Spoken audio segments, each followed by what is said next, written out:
Hello, my name is Katie Owens. I'm the Upper Coosa Program Director for the Nature Conservancy, and I wanted to talk to you this morning about longleaf pine. So longleaf pine is one of the primary ecosystems in northwest Georgia. It's considered a rare ecosystem, and that's what this tree right next to me looks like. And what's interesting about the longleaf pine is it actually needs fire in order to do well. So one thing the Nature Conservancy is really well known for is prescribed burning. So prescribed burning primarily takes place in northwest Georgia beginning the first week of January and continuing through the last week of April. So it's a 4-month burn season. And the way the Nature Conservancy works the burn seasons is we have staff like myself and several other full-time staff that are available for prescribed burning, but we also use a college partnership, which is really interesting here in northwest Georgia. So we have a couple different colleges that we work with on this partnership. Berry College is one, University of West Georgia is one, and Dalton State University is the third. So those three colleges work with the Nature Conservancy to provide students, usually juniors and seniors, that are available for a 4-month internship during our burn season. So what happens is juniors and seniors come and they spend 4 months with the Nature Conservancy learning how to burn, working on fires on private land and public lands. And during that 4-month internship, they're primarily focused on burning, but they do some stewardship work. And at the end of the 4-month internship, those students are able to actually get a job in the fire community.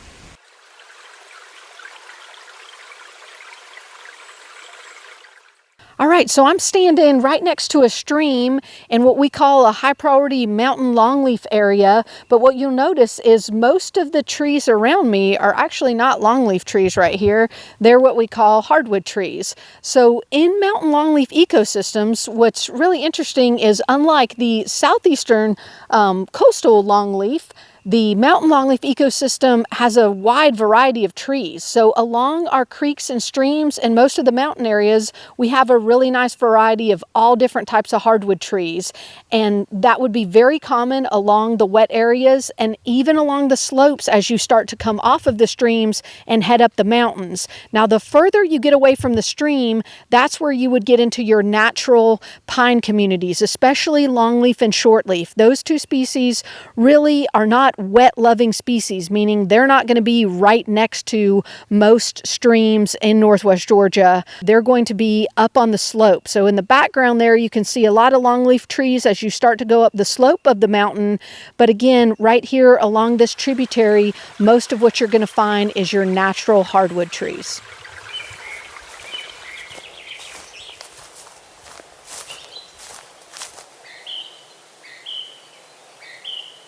Hello, I'm Trevor Smith with the Nature Conservancy. I'm going to talk to you guys today about a little bit how the burn ban operates.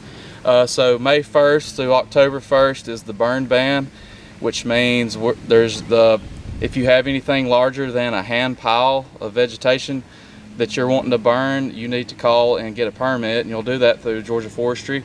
A lot of times they'll want you to be 50 foot from a structure and 25 foot from a wood line. And you'll need some means of putting that out, whether that be a rake, a shovel, you have a garden hose on site, or a piece of machinery if you do have a larger pile. I'm going to talk to you a little bit about how we do prescribed burns, or what we call control burns.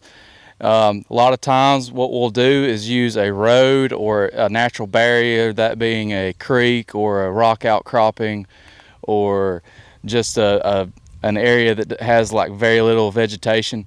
And what we'll do is we'll use those to line the fire, essentially. So we'll have what we call fire breaks all around the fire that we will light our fire from, and that is what keeps our fire contained. We also have a couple of hazards in there. We have snags or big dead trees, and if those are anywhere near the fire breaks, we will go in there and make sure those are on the ground before we start our fires, because fire really loves to get up in those dead trees, and as soon as it's in there, it will send embers over your fire break, and then your once controlled fire ends up becoming a wildfire. I know what you're thinking. I'm about to start talking to you about pine straw, but in the fire world we call this fuel, and these are some of our flash fuels. Loves to burn, and this is what carries our fire through our controlled burn to get the most out of our burn. Things we consider when we're conducting a burn is the weather, the topography, and as I said earlier, the fuels. So we tend to want to burn on a little bit drier days with low wind. If you have a lot of wind, you're gonna be fighting fire more than you are doing control fire. So we typically like to burn on days that are not super windy, a little bit dry, so it does actually burn and consume up all these fuels that we're trying to get rid of here. You'll always want to call and get a permit before conducting your own burns, and GFC or Georgia Forestry Commission will be able to walk you through that and issue the permit for that. And they'll also recommend whether or not it's a good day, but always pay attention to those high fire danger days when you're looking at any of your weather apps. All right, so I'm standing here today in a natural older growth longleaf shortleaf tract. So if you look through the canopy behind me here, the older pine trees are all going to be those old growth longleaf shortleaf trees, and those trees are doing very well as old growth trees. But if you look into the understory, especially the area surrounding me right here, what you're going to see is a lot of loblolly pine. So the loblolly pine is one of the primary competitors for longleaf pine in this area in the longleaf's early stages of life. So behind me right here, this is a longleaf pine in its rocket stage, but if you see the hundreds of trees that have that kind of same brown look behind me, the majority of those are actually loblolly pine. So what happens is if you don't have a fire within a 5 to 7 year time frame in these older growth forests, then you get loblolly in the understory like this, and it starts out competing your natural longleaf pine that's growing. So this particular forest right here just had a fire a few weeks ago, and it was still at an okay stage where you can see the fire rolled in, and it was hot enough where it's going to kill the vast majority of the loblolly pines behind me.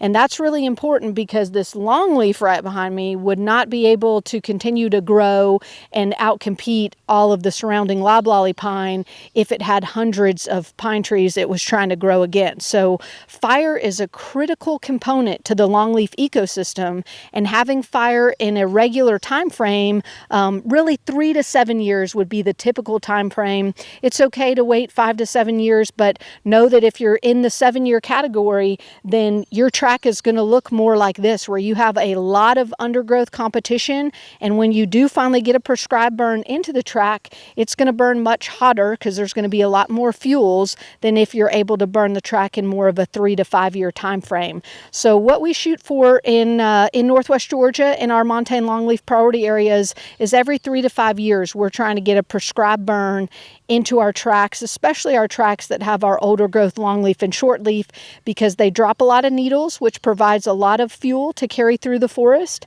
And we have a lot of competition from so the actual older growth longleaf trees are dropping seedlings, which are growing up, but we also have hardwoods and loblolly and other pine species that are also trying to outcompete our longleaf pine. So this is a really good example of an old growth longleaf forest that hadn't seen fire in a while and had a lot of understory competition with other species, but luckily we did get a fire in this year, and now we'll see a lot of these competitive species will die out, and our longleaf pine native seedlings that came from our larger trees will be able to grow and do well.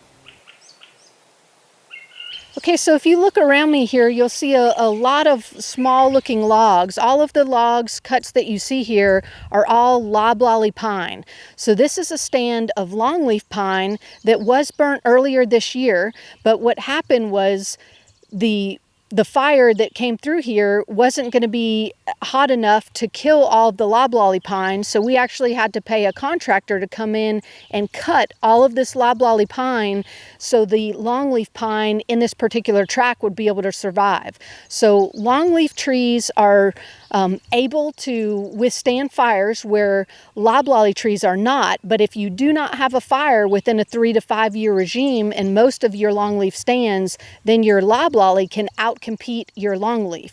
So if that happens in a particular stand, then you almost have to come in and use a human mechanism like cutting to take out your loblolly competition. So this is an example of where fire did not get into this stand in a reasonable time frame, so we had loblollies starting to outcompete our native longleaf trees that we have in the stand. So we came in and did a just mechanical cut of all of these trees, which is everything you see around me. So everything that you see behind me, the longleaf pine ecosystem, could do really well. So it's super important that you have fire in a 3 to 5 year regime in most of these stands in order for the longleaf pine ecosystem to survive. In addition to the aesthetics of improving your land and land management and the ecosystems for all your species and bringing in new growth for wildlife, it's good to have prescribed fire control burns also for hazard reduction. So if you have an area that hasn't been burned in a long time, the ground is covered in fuels. So if you do ever have a wildfire, when it comes to your land that hasn't been burned in a while, it's going to be a lot more severe, potentially kill a lot of your trees and potentially burn up any structures that may be nearby. So it's also a good reason to have control burn or prescribed fire on your land.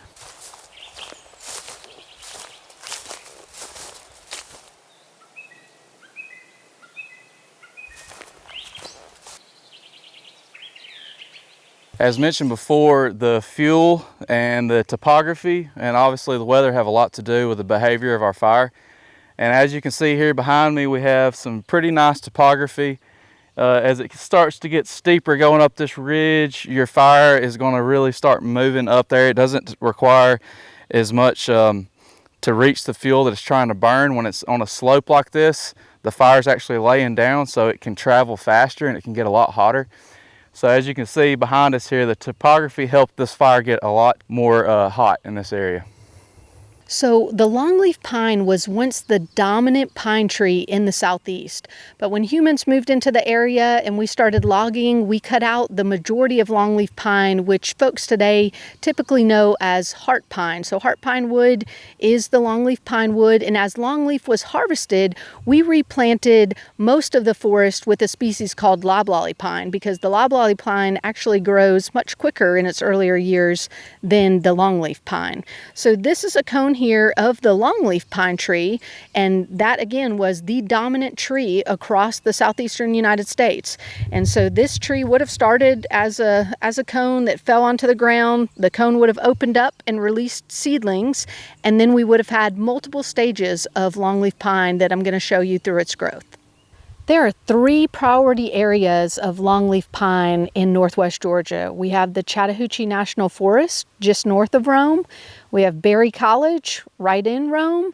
And then we have Paulden and Sheffield Forest, which is about an hour south of Rome. So those are the 3 priority locations that the Nature Conservancy is working to either restore mountain longleaf pine or replant it. So today we're standing on a track that has actually been clear cut, and one of the ways that we're able to restore mountain longleaf pine is we come in areas that have been harvested. So that means the trees have all been cut off of this particular tract of land, and when the trees are harvested off the land, then we're able to come in and replant whatever species we want. On this particular tract, we replanted longleaf pine. So if you look down here in front of me, this is a longleaf pine seedling. So this would be what we call the grass stage of the longleaf pine. So when longleaf pine initially drops a seedling and it sprouts, this is what it looks like. It legitimately looks exactly like a grass that you would have in your yard or in the forest. So very difficult to tell this is actually a pine tree, but this is in fact a pine tree. And if you look in the center of this actual grass stage, you'll see new growth coming out in the center of this plug. So that new growth means good things for this plug. It means this plug is going to do very well and grow into a small tree that then grows into an older longleaf tree. So In the grass stage, the longleaf pine can actually stay in this stage for up to 10 years. And what happens in this stage is, instead of the tree growing up in height, the tree is working on putting a taproot in the ground. So this is the very initial stage of the longleaf pine. So we will plant on state land, on federal land, and we even work with private landowners. So if you're a landowner and you're interested in having this longleaf pine tree on your land, you can reach out to the Nature Conservancy. And if you're within one of our 3 high priority zones close to the Chattahoochee National Forest, Berry College, or Paulding and Sheffield Wildlife Management areas, then there's a good chance that we might work with you to replant this longleaf pine tree, which will help us restore our overall longleaf pine ecosystem. Here's a good example of a longleaf pine. So there are many stages of longleaf pine growth. After it comes out of the grass stage, this is what a longleaf pine would look like. So it has very, very long needles, and you can see the width of the actual trunk that's starting from this seedling here. And during the first few years of life, what's interesting about the longleaf pine is, instead of putting on extreme growth upwards like most pine trees that you see, this actual tree spends its first few years putting a taproot deep down into the soil. So the longleaf pine sitting here has a loblolly pine right behind it. And again, the loblolly pine, you can see how much thinner this pine is and how much taller it is. So the loblolly pine would be putting extreme growth on in terms of height in the first 5 or 10 years, where this longleaf pine would put its growth on underneath the ground. So this is an example of the longleaf pine and what we call the rocket stage. So you've seen the grass stage, and you've seen once the longleaf pine comes out of the grass stage and starts emerging into the rocket stage, this is the true rocket stage of the longleaf. And this is really one of its most susceptible times. The longleaf is really, at this point, it's put in a big taproot into the ground, and it's trying to put on height as quickly as possible.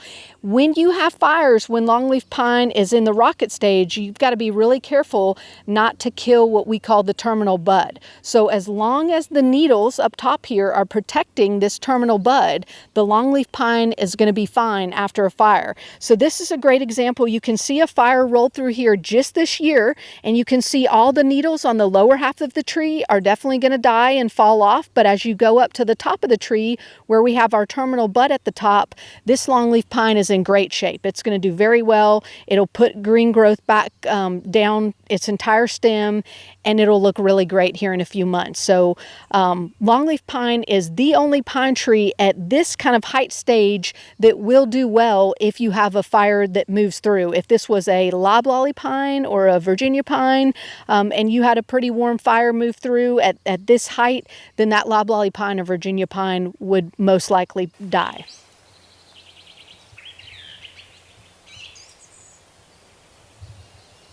So once a longleaf pine tree comes out of the rocket stage, this is what the longleaf pine would look like. So this is kind of a juvenile stage where you've emerged out of the rocket stage. Again, this particular stand just saw a fire this year. So you can see all of the fire scars on the bottom of the tree. But if you pan to the top of the tree, notice that the top of the tree has bright green growth. And again, that's where our terminal bud is. That's where our growth is. So as long as a longleaf pine is protecting its growth at the top of the tree during a fire, it's going to be able to survive and do really well. So we'll see green growth come back at the bottom of this tree, just like we see at the top of the tree.